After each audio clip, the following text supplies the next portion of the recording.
Hey everybody, we're here with the Western Writers of America conference out at the Cowboy Hall, and we're chatting right now with Todd Stanley. Hi. Hey, how are you? Now you're from Columbus, is that what you told me? Columbus, Ohio, yep. So what do you do writing westerns in Oklahoma? Well, it's interesting. I went to school to be an author, to college, and my dad was a big fan of westerns, but he wasn't a big fan of any of my other stuff.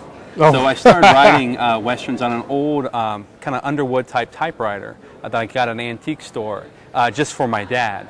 And then I would send out the Western stories, and they were the only ones that would get accepted. I'd write these groundbreaking, thought-provoking books that no one would ever take a look at, but the Westerns would always be picked up by people.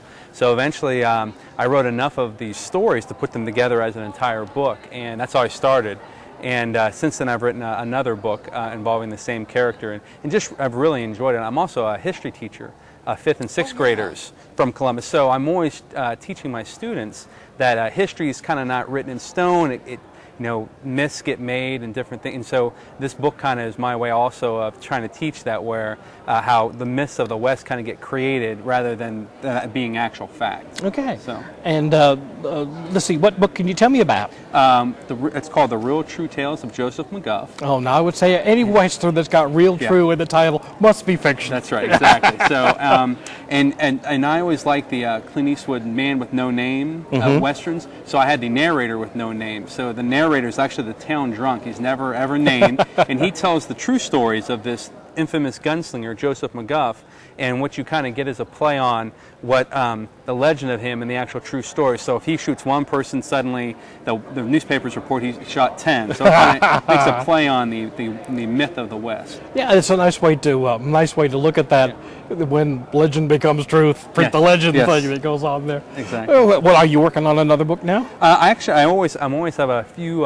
fires in the iron, so to speak. But I'm always writing. I just finished the first one is a collection of 22 stories that make up the whole book, and I've since written a second one, and then I have a plan to write a novel involving him as well. Just one story that takes place for the whole thing. But I'm just going to keep writing them as long as I keep enjoying them. So yeah, well, that's good.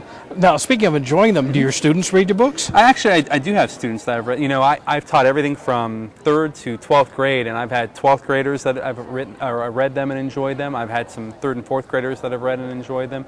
So they always kind of find it a little funny that their teacher would be a writer. They always expect us to live at the school. We don't have a life outside of it. But they're always they always go, "You wrote a book?" And they always want to see it. And I have had a few bite here or there. So that's great. Yeah. Okay, tell us again the title. The Real True Tales of Joseph McGuff. All right. Thank you for stopping by and talking with us. I appreciate it. Enjoy the rest of the conference. Thank you very much. Okay, we'll see you guys again soon.